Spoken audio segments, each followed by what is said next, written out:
10 payo para sa mag-asawa. Madalas bang magkaroon kayo ng pagtatalo? Normal lang naman yun sa mag-asawa.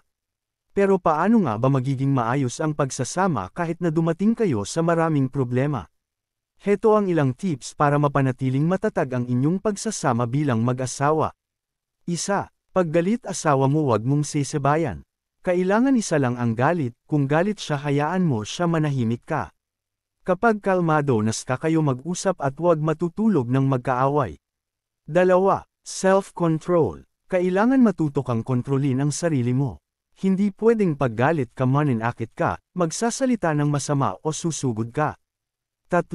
Tanggapin mo kung ano ang asawa mo, pinili mo yan, ginasto mo yan, kung anong pangit tanggapin mo, magtiis ka. 4. Pag may problema, pag-usapan yung dalawa, ng pamilya, hindi ng kapitbahay, ng kaibigan, at lalo na wag nyo i-post sa phone kapag magkagalit kayo. Pag may hindi pagkakasunduan, wag hayaan humantong sa sakitan at hiwalayan. 5.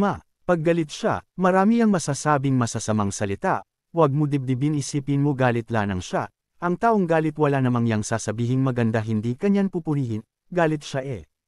Gawin mo pasok kanan tainga, labas sa kaliwang tainga. 6. Laging yakapin ang asawa at mga anak, nakakaluwag daw yan ng dibdib, nakakagamot ng sama ng loob, nakakaluwag ng problema. 7. Appreciate mo ang asawa mo, kung pogi, maganda siya, sabihin mo ang pogi, ganda niya, ang bango niya. Huwag mo pagdudahan na kaya siya nagpapapogi, nagpapaganda dahil sa iba, mas dapat ikaw ang unang maka-appreciate nun sa niya. 8. Pinakamahalaga ang respect at tiwala kaysa sa love. Dapat yan ang kahit anong mangyari hindi mawawala sa dalawang nagmamahalan. 9. Maging kaibigan ng asawa. Masarap na ang asawa mo mismo ang kay-barkada mo. 10. Open communication. Dapat lagi kayong nag-uusap, dapat binabalikan nyo ang mga nakaraan nung nagliligawan pa lang kayo, dapat nagde-date pa rin kayo, hanggat maari walang kasamang anak. Pinag-uusapan ang problema, hindi pinag-aawayan.